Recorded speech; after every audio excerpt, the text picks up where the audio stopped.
everyone, my name is Karuna. Today our topic for study is methods of study in psychology. हम psychology में अलग अलग methods use करते हैं. First है observational method, second experimental method, third is correlational method, fourth is survey method, fifth is psychological testing, sixth is case study. First observational method. It is a powerful tool of psychological inquiry. ये psychological inquiry में एक powerful tool की तरह काम करता है. Effective method for describing behaviour. हम observe करके किसी भी जीव के व्यवहार को अच्छे से डिस्क्राइब कर सकते हैं, इसलिए ये एक इफ़ेक्टिव मेथड है किसी के भी बिहेवियर को डिस्क्राइब करने के लिए. Scientific observation is different from day-to-day observation in many respects. Scientific observation day-to-day observation से काफ़ी different है कई सारे aspects में और respects में. These respects are: first, selection psychologist. Psychologists select a particular behavior for observation. Psychologist एक particular behaviour को सिलेक्ट करते हैं ऑब्जर्व करने के लिए. Second, recording.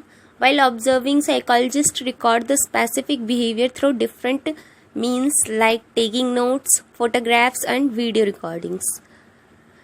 ऑब्जर्व करते टाइम साइकोलॉजिस्ट कुछ स्पेसिफिक बिहेवियर्स को या तो नोट डाउन करते हैं या उनकी फोटोग्राफ लेते हैं या फिर वीडियो रिकॉर्डिंग करते हैं.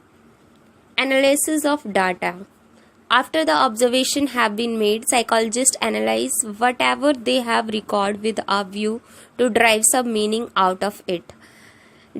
जब साइकोलॉजिस्ट अपनी ऑब्जर्वेशन ख़त्म कर चुके होते हैं तो जो डाटा वो रिकॉर्ड करते हैं या फिर कलेक्ट करते हैं वो उस डाटा को एनालाइज करते हैं ताकि उससे वो कुछ मीनिंग निकाल सकें. Types of observation. Naturalistic versus control observation. Second है non participant versus participant observation. First है naturalistic observation. When observation is done in a real life setting it is called naturalistic observation. For example home, hospital, schools etcetera. जब observation हम किसी natural setting में करते हैं तो उसको हम बोलते हैं नेचुरलिस्टिक ऑब्जर्वेशन. जैसे कि किसी के घर पे ऑब्जर्व करना किसी को, या फिर हॉस्पिटल सेटिंग्स में या स्कूल सेटिंग्स में. Controlled observation. When observation is done in a laboratory under controlled conditions that observation is known as controlled observation. जब हम कंट्रोल्ड कंडीशंस के अंडर किसी लेबोरेटरी में ऑब्जर्वेशन करते हैं तो उसको बोलते हैं controlled observation. Non participant observation. When you decide to sit in a corner without interfering or participating in the activity, that observation is known as non-participants observation.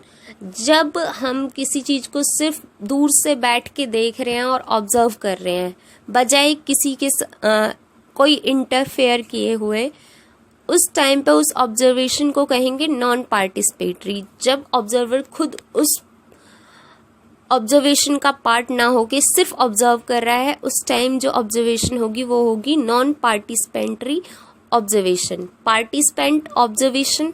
When observer become the part of the activity that observation is known as participatory observation. और जब observer खुद उस activity का part होता है जिसको वो observe कर रहा होता है तो उस ऑब्जर्वेशन को बोलते हैं पार्टिसिपेटरी ऑब्जर्वेशन. ऑब्जर्वेशन की एडवांटेजेस क्या है? It enables the researcher to study people's behaviour in naturalistic situation. Observation से हम पीपल्स के बिहेवियर को नेचुरल सिचुएशंस में स्टडी कर सकते हैं. डिसएडवांटेज क्या है ऑब्जर्वेशन की? The observation method is time consuming and susceptible to observer bias. जो ऑब्जर्वेशन मेथड है वो बहुत ज़्यादा टाइम कंज्यूम करता है और इसमें ऑब्जर्वर बायस का ससेप्टिबल होता है. एक बहुत अच्छी नॉन सेइंग भी है कि लोग वही देखते हैं जैसा वो देखना चाहते हैं, ना कि वो देखते हैं जो वहां दिख रहा होता है। We see things as we are and not as the things are. हम चीज़ों को वैसे देखते हैं जैसे हम खुद हैं, ना कि चीज़ें जैसी हैं उनको हम वैसे देखते हैं। नेक्स्ट है हमारा method experimental method.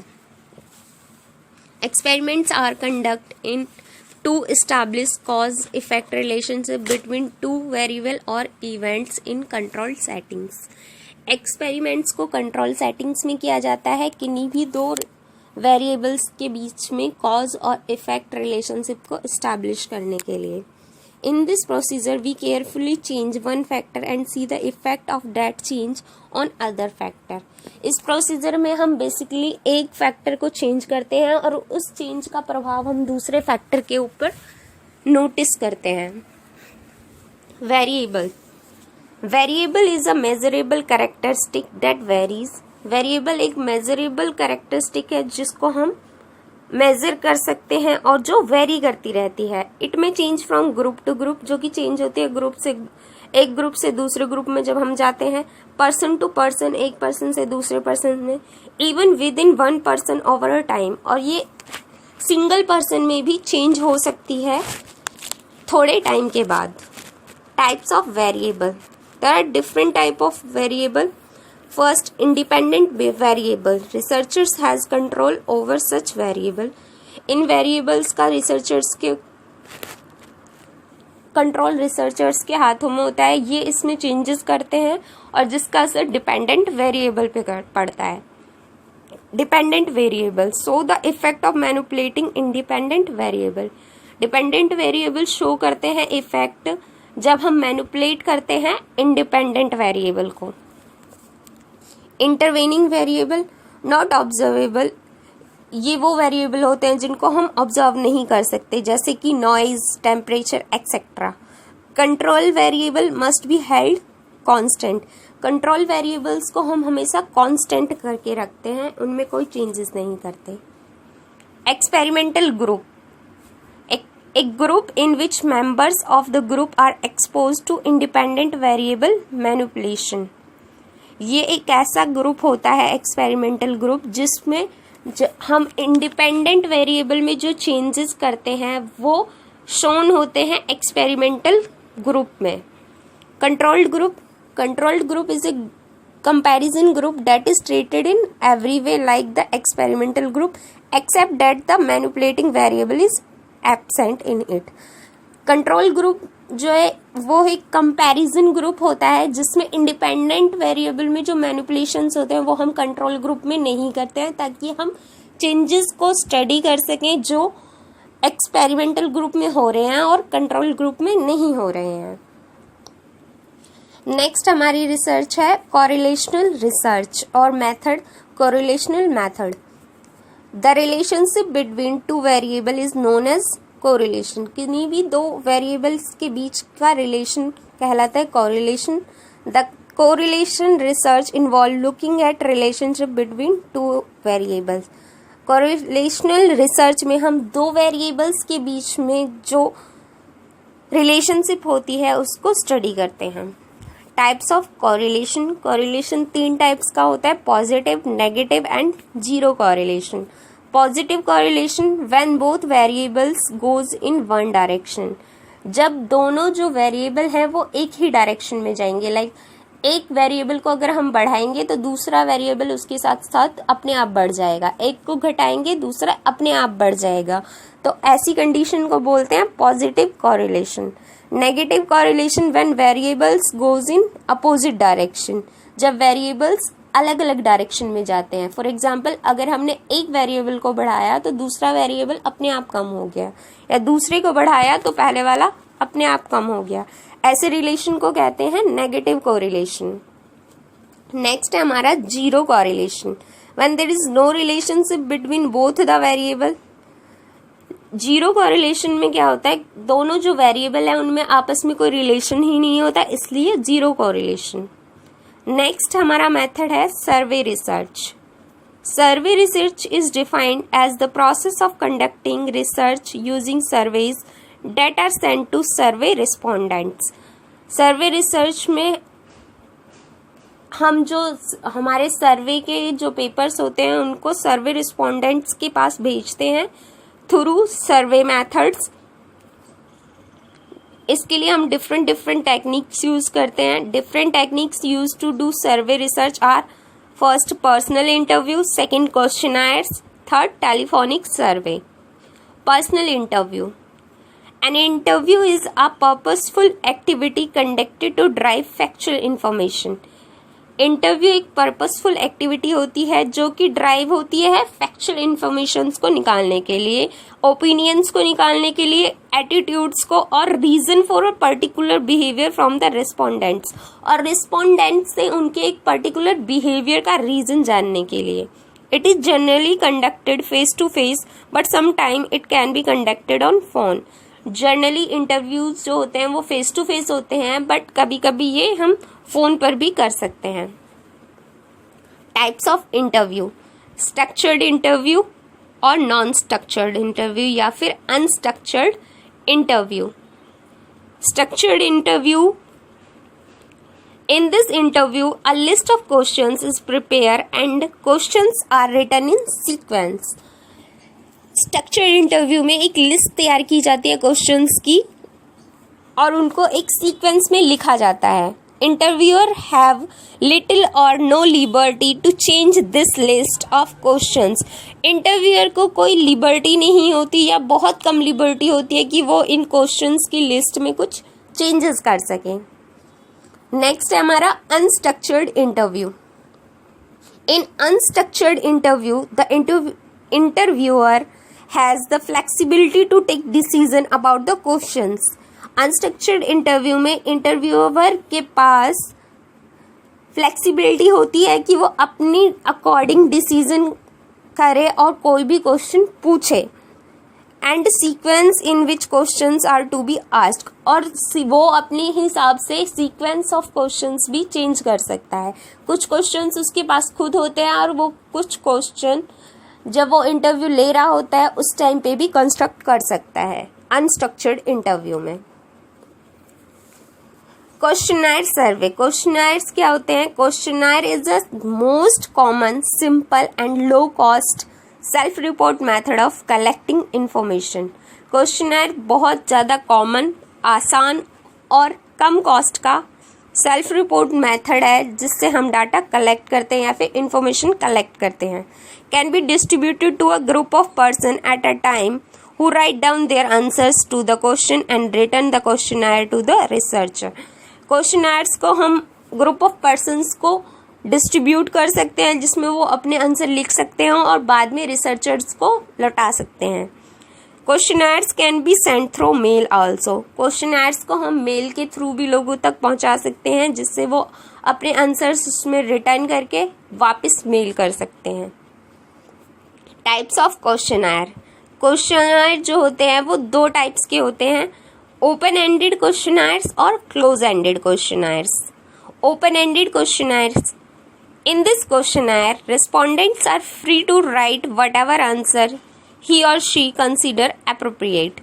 Open ended questions में क्वेश्चंस लिखे होते हैं, नीचे स्पेस होता है, तो जो रिस्पोंडेंट्स होते हैं वो अपनी अकॉर्डिंग जो उनको अप्रोप्रिएट लगता है आंसर वो लिख सकते हैं। In close ended type the questions are there, probable answers are given and the respondent is required to select the correct answer। जबकि जो क्लोज एंडेड क्वेश्चनायर होते हैं उनमें probable आंसर दिए होते हैं, वो या तो ट्रू फॉल्स की फॉर्म में होते हैं या 4 ऑप्शंस दिए होते हैं या फिर यस और नो की फॉर्म में होते हैं। तो उसमें जो रिस्पोंडेंट्स होते हैं वो फ्रीली अब क्वेश्चंस के बारे में अपनी राय नहीं दे सकते, वो उन्हें सिर्फ यस नो या फिर जो प्रोबेबल आंसर वहाँ दिया होगा उनमें से सिलेक्ट करके अपना आंसर चुनना होगा। नेक्स्ट है हमारा telephone survey. Survey are also conducted through telephone.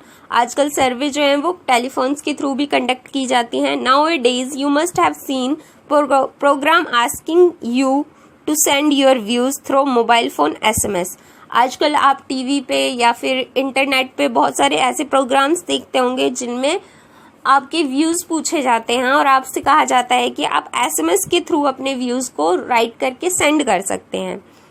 The telephone survey helps in reducing time. Telephone survey जो है वो टाइम को रिड्यूस करने में काफ़ी हेल्प करती हैं. नेक्स्ट है हमारा method psychological testing. Psychological test is a standardized and objective instrument which is used to assess an individual's standing in relation to others on some mental or behavioral characteristic. Psychological test जो होते हैं वो standardized होते हैं और objective होते हैं. Objective instrument होते हैं किसी भी पर्सन के बिहेवियर को स्टडी करने के लिए या फिर सम कैरेक्टरिस्टिक्स को स्टडी करने के लिए in relation to other peoples. The construction of a test is a systematic process. किसी भी टेस्ट का साइकोलॉजिकल टेस्ट का जो कंस्ट्रक्शन है वो एक सिस्टमैटिक प्रोसेस है एंड इन्वॉल्व सर्टेन स्टेप्स. और उसमें कुछ स्टेप्स इन्वॉल्व होते हैं. It involves detailed analysis of item. इसमें हर एक आइटम का डिटेल्ड एनालिसिस होता है एंड एस्टिमेटिंग रिलायबिलिटी. रिलायबिलिटी को एस्टिमेट किया जाता है. वैलिडिटी को एस्टिमेट किया जाता है. नॉर्म्स बनाई जाती हैं ऑफ द वॉल टेस्ट और पूरे टेस्ट के लिए नॉर्म्स बनाई जाती हैं. Reliability of the test refers to the consistency of scores obtained by an individual on same test on two different occasions. Reliability क्या होती है? कंसिस्टेंसी ऑफ स्कोर्स होती है कि अगर हम किसी एक इंडिविजुअल के ऊपर सेम टेस्ट को 2 बार कर रहे हैं तो उसके जो स्कोर्स हैं वो लगभग सेम आने चाहिए. अगर वो सेम नहीं आते हैं इसका मतलब टेस्ट रिलायबल नहीं है या फिर जो रिस्पोंडेंट है उसने उस टाइम पे अलग सिचुएशन में आंसर्स को दिया है या फिर उस टाइम पे उसने सही से उस क्वेश्चंस को स्टडी नहीं किया. Types of reliability: test, retest reliability और स्प्लिट हाफ रिलायबिलिटी. ये 2 रिलायबिलिटी के टाइप्स हैं. नेक्स्ट है हमारा validity. Validity means a test is measuring what it claims to measure. Validity का मतलब है कि एक टेस्ट जो मेजर करने के लिए बोल रहा है, लाइक कोई इंटेलिजेंस टेस्ट है तो वो इंटेलिजेंसी किसी की मेजर कर रहा है या नहीं. ऐसा तो नहीं है कि वो इंटेलिजेंसी के अलावा किसी की स्पीड टेस्ट कर रहा है या फिर पावर को टेस्ट कर रहा है. तो जिस चीज के लिए जो टेस्ट बना है अगर वो उस चीज को मेजर कर रहा है इसका मतलब आपका टेस्ट वैलिड है. Norms is the normal of average performance of the group. Norms क्या होती हैं? एवरेज परफॉर्मेंस होती हैं किसी एक ग्रुप की. This help in comparing the performance of an individual with the others of the same group. और जो नॉर्म्स होती हैं उनके अकॉर्डिंग हम एक इंडिविजुअल का कंपैरिजन करते हैं उसके ही सेम ग्रुप के साथ कि वो उस ग्रुप में कहाँ लाई करता है. Above average, average, below average. It also helps in interpreting individual score obtained on a test. और इससे हम जो इंडिविजुअल्स के स्कोर्स हमें ऑब्टेन होते हैं टेस्ट में उनको हम इंटरप्रेट करते हैं with the help of norms. Types of test. Test बहुत अलग अलग टाइप के होते हैं. फर्स्ट है डिपेंडिंग अपॉन लैंग्वेज. अगर हम लैंग्वेज के आधार पर बात करें तो टेस्ट 3 तरीके के होते हैं. पहला वर्बल टेस्ट, दूसरा नॉन वर्बल टेस्ट, तीसरा performance test. Verbal test: literacy is required for taking verbal test as the items have to be written in some language. जो वर्बल टेस्ट होते हैं उनको करने के लिए हमें पढ़े लिखे लोगों की जरूरत होती है क्योंकि जो वर्बल टेस्ट होते हैं उनके आइटम किसी ना किसी लैंग्वेज में रिटर्न होते हैं. Non verbal test: in non verbal test the items are made up of symbols और पिक्चर्स। नॉन वर्बल टेस्ट की जो आइटम्स होते हैं या तो पिक्चर्स की फॉर्म में होते हैं या फिर सिंबल्स की फॉर्म में होते हैं। Performance test requires movements of objects from their respective place in a particular order. जो परफॉर्मेंस टेस्ट होते हैं उनमें हम मूवमेंट्स ऑफ ऑब्जेक्ट को स्टडी करते हैं एक प्लेस से दूसरे प्लेस में एक पर्टिकुलर ऑर्डर में। नेक्स्ट हमारा जो टेस्ट है उसका टाइप है depending upon the mode of administration. अब मोड ऑफ एडमिनिस्ट्रेशन जैसे कि हम टेस्ट को एडमिनिस्टर करते हैं उससे टेस्ट कितने प्रकार के होते हैं। एडमिनिस्ट्रेड के मोड के हिसाब से टेस्ट दो प्रकार के होते हैं, इंडिविजुअल टेस्ट और ग्रुप टेस्ट। इंडिविजुअल टेस्ट जो होते हैं, an individual test is administered by the researcher to one person at a time. जो इंडिविजुअल टेस्ट होते हैं उनको रिसर्चर इंडिविजुअली एक एक पर्सन पे एक बार में एक ही पर्सन के ऊपर कंडक्ट करते हैं। Group test can be administered to large number of person at the same time. Group test जो होते हैं वो हम जो रिसर्चर्स होते हैं ग्रुप में लोगों को परफॉर्मेंस दे देते हैं और उसके बाद टेस्ट को कंडक्ट कराते हैं। जैसे क्लास टीचर अगर हमारा कोई टेस्ट ले रही है तो वो एक ग्रुप टेस्ट का एग्जाम्पल है।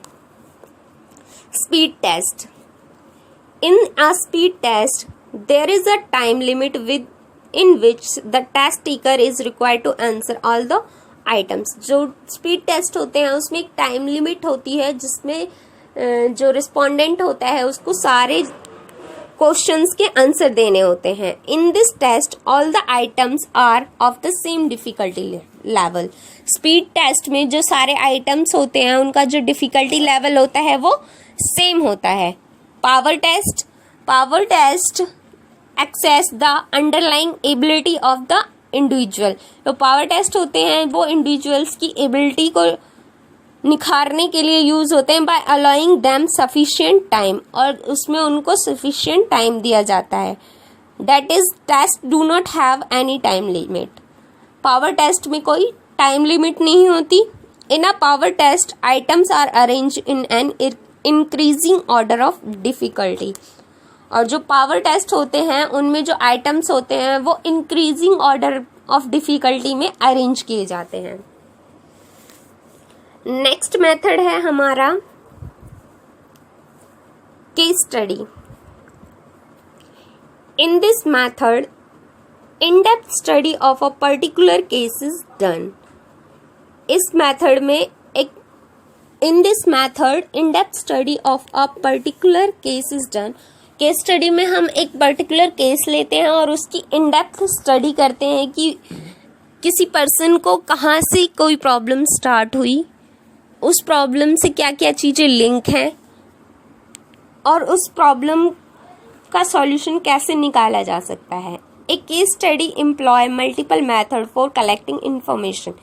केस स्टडी में अलग अलग मेथड्स का यूज़ करते हैं इंफॉर्मेशन को कलेक्ट करने के लिए, such as interview, observation and psychological test. Case study में हम इंटरव्यूज़ का भी यूज़ करते हैं, ऑब्जर्वेशन का भी यूज़ करते हैं और psychological test from a variety of respondents. और हम साइकोलॉजिकल टेस्ट भी फिल कराते हैं वेराइटी ऑफ रिस्पोंडेंट्स से, who in some way or other might be associated with the case, जो कि किसी न किसी वे में जुड़े होते हैं उस केस के साथ। प्रोवाइड यूजफुल इंफॉर्मेशन, और उनसे हमें उस केस से रिलेटेड यूजफुल इंफॉर्मेशन मिलती है।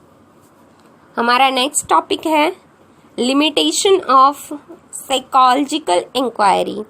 साइकोलॉजिकल इंक्वायरी की कुछ लिमिटेशंस भी होती हैं, like lack of 0 point.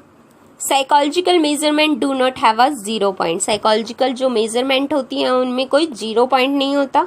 What psychologist do is that they arbitrarily decide a point as 0। वो एक अपना भी पॉइंट मान लेते हैं जिसको वो 0 मानते हैं, एंड प्रोसीड फर्दर, और आगे अपनी रिसर्च करना शुरू कर देते हैं।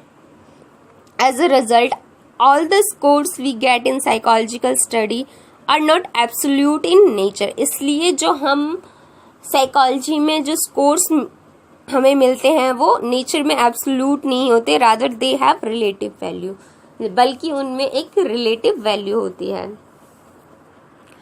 नेक्स्ट है हमारी limitation, relative nature of psychological tools. जो साइकोलॉजिकल टूल्स होते हैं वो नेचर में रिलेटिव होते हैं, लाइक वो स्पेसिफिक नहीं होते। A test developed in a western countries मे और may not be applicable in the Indian context. For example, अगर हम कोई जो टेस्ट है वो वेस्टर्न सिनेरियो में या वेस्टर्न कंट्री में डेवलप हुआ है, वो जरूरी नहीं है कि एज इट इज़ हम इंडियन कल्चर में भी अप्लाई कर सकते हैं। Such test needs to be properly modified. ऐसे टेस्ट को प्रॉपरली मॉडिफाइड करना, adopted keeping in a view the characteristic of the context in which they are used. और मॉडिफाई करते समय हमें जिस कल्चर में उनको अप्लाई करना है उस कल्चर की कैरेक्टरिस्टिक्स को ध्यान में रख के हमें इन टेस्ट को मॉडिफाई करना जरूरी है। नेक्स्ट है subjective interpretation of the qualitative data. Data from qualitative studies are largely subjective. जो क्वालिटेटिव स्टडीज से जो डाटा कलेक्ट होता है वो सब्जेक्टिव होता है, since they involve the interpretation on the part of the researcher, और जिसमें इंटरप्रिटेशन इन्वॉल्व होती है रिसर्चर की, as well as the person providing data, और उस पर्सन की सब्जेक्टिविटी होती है जो डाटा को प्रोवाइड कराता है। The interpretation may vary from one individual to another, और जो इंटरप्रिटेशन है वो वेरी कर सकती है एक इंडिविजुअल से दूसरे इंडिविजुअल तक। नेक्स्ट हमारा टॉपिक है ethical issues in psychological inquiry. Psychological inquiry में इथिकल इश्यूज क्या क्या आते हैं? फर्स्ट है voluntary participation. This principle state that the person on whom you want to conduct the study should have the choice to decide whether to participate or not to participate in the study। इस principal के according जो हम subject ले रहे हैं या individual ले रहे हैं जिसके ऊपर हम स्टडी करते हैं, उसकी खुद की विल होनी चाहिए कि वो हमारी स्टडी में पार्टिसिपेट करे या फिर ना करे। सेकंड है इन्फॉर्म्ड कंसेंट, यानी कि वो अपने बारे में किसी ऐसी कंसर्न पर्सन को बताए, क्योंकि कई बार जो टेस्ट होते हैं उनमें अभी तो नहीं दिए जाते, पहले इलेक्ट्रिक शॉक्स दिए जाते थे, तो इसलिए उनको अपने मतलब अपनी फैमिली में इन्फॉर्म करना होता था कि हमें साइकोलॉजिकल स्टडी में पार्ट लेना है। It is essential that the participant in the study should understand what will happen to them during study. मतलब जो पार्टिसिपेट कर रहा है पर्सन स्टडी में, उसको पता होना चाहिए कि उनके साथ क्या क्या होने वाला है during the study. The principle of inform consent state that potential participant must receive the information.